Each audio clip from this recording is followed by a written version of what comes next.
लगातार 2022 से ये जो रोजगार मेलों की श्रृंखला चल रही है, आज 18वां रोजगार मेला ये प्रधानमंत्री जी की उपस्थिति में ये सब हुआ है और देश भर के युवाओं को, जितने भी सरकारी विभाग हैं, केंद्रीय विभाग हैं, उन सब में नौकरी के जो आवेदन करते हैं उनकी नौकरी लगती है। तो लगातार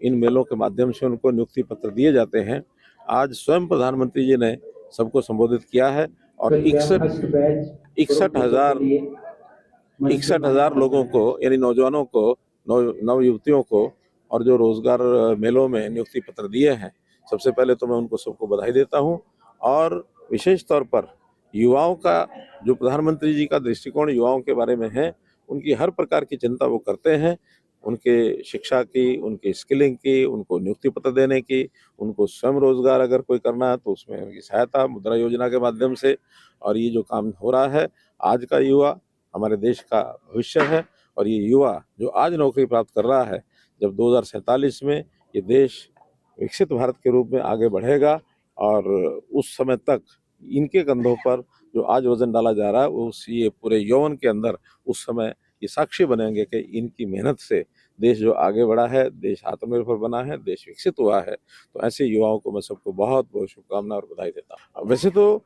देश की रक्षा करने का भार युवाओं पर ही रहता है। युवा अपनी यौवन अवस्था में ही इन सेनाओं में जाते हैं, लेकिन जब से देश के अंदर एक भावना विशेष तौर पर कि मैं यानी अपने आप को देश की रक्षा सुरक्षा के लिए समर्पित करता हूँ, देश पहले मैं बाद में, देश के प्रति जो भावना बनी है, इसको लेकर के आज हर मोर्चे पर जहाँ आवश्यकता होती है हमारे युवा तैयार मिलता है। आज भी जैसा हमने देखा कि यहाँ पर बहुत से युवा बीएसएफ में गए हैं, सीआईएसएफ में गए हैं, आईटीबीपी के लिए उनका सिलेक्शन हुआ है, स्टेट बैंक के लिए सिलेक्शन हुआ है। तो इन सब स्थानों पर जाने की जो रुचि बढ़ी है, बहुत बड़ा परिवर्तन देखने को मिल रहा है। पहले युवा पढ़ाई के अंदर भी अपनी रुचि नहीं दिखाते थे और पढ़ाई करने के बाद उनको लगता नहीं था कि हमारी योग्यता के आधार पर इसका कोई मूल्यांकन होगा। लेकिन अब जब से बिना पर्ची बिना खर्ची की बात आई है, युवा को लगने लगा है कि उसकी पढ़ाई, उसका जो उसको लाभ मिलेगा उस पढ़ने का, और मिशन मेरिट के आधार पर जो शुरू हुआ है। आज मैं देखता हूँ गाँव-गाँव में